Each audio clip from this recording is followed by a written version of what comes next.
Teaching practice is a core part of CELTA, and sometimes it's a confusing idea to people who've never been on a teacher training course before, and they're not really sure what to expect. We sometimes get asked whether people need to set up their own teaching practice and find a school or something like that. That's not the case. We will organise a teaching practice for you. So when you do a CELTA course, the centre where you do the course, will organise groups of adult learners of English at 2 different levels or 3 different levels depending on the course, and then during the course you'll teach at each of those different levels.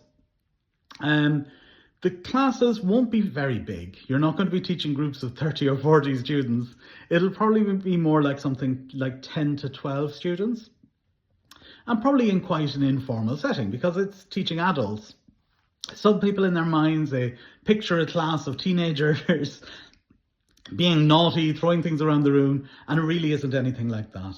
You know, for teaching practice, you'll have a group, as I say, of maybe 10 adults in a horseshoe shape sitting around you, and you'll be at the front of the room as the teacher.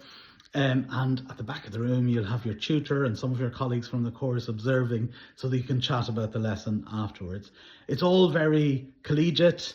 The students know why they're there. They know that the teachers are in training. They tend to be very nice. They tend to be one of the best bits about the course, in fact. So yeah, I understand why people are scared. You know, it's speaking in public. It's that kind of performance anxiety. It's trying to remember what's on your lesson plan and whatever new grammar rules you're teaching. That's all scary.